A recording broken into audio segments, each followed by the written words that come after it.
tell you about a dream I had when a sweet rain went from good to bad. My dream took place in the USA and they had a rainstorm one dark day. Now a rainstorm, folks, they usually say, is no big deal, it happens every day. The sky opens up and the rain comes down and the water runs through the streets in town. When it's over, everybody's wet, the sun comes out and they all forget. They go about their lives just like before and they never even think about the rain no more.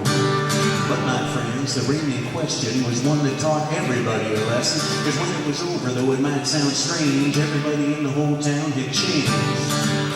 There was rain falling from the sky, and there was more of that rain than meets the eye. You see, people caught in a storm that day were seen by their neighbors in a different way. Some even screamed and ran on home like an episode out of the Twilight Zone. The optometrist named Dr. McGee stuck his head out the window to have a look-see. But when he pulled his head back in, he realized he couldn't see nothing. So he pulled his eyeglasses out of his pocket, stuck them in front of his eyeball sockets. But his sockets were empty to his dismay, because his eyeballs had all melted away. There was rain falling down below, and there was more of that rain than H2O. Well, as Dr. McGee ran around in the dark, he heard some screaming from the park. A crowd of students were walking home. They got caught in the rain and drenched to the bone. The nice new clothes that they were wearing all of a sudden started disappearing, and before you could have said lewd or crude, there they all were in the park in the nude. Well, they were embarrassed and started screaming as a young boy lay on his front porch dreaming about his beautiful head of hair. Now his girlfriend liked to run her fingers up there.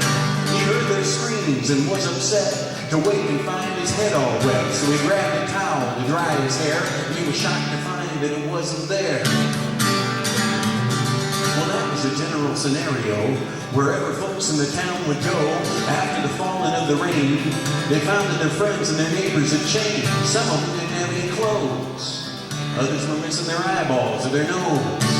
And those who wandered around in bare feet left their toes floating down the street. And over at the nudist beach, that's where they heard the loudest screech. Because when the rain was over, what it did to them was you couldn't tell her from a hen.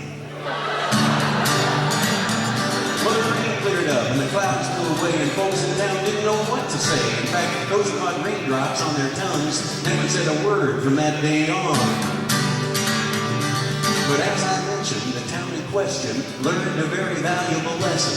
And one of them told me in a feeble voice as I started to wake up from the dream, he said, "We've got a choice. We can make steel umbrellas.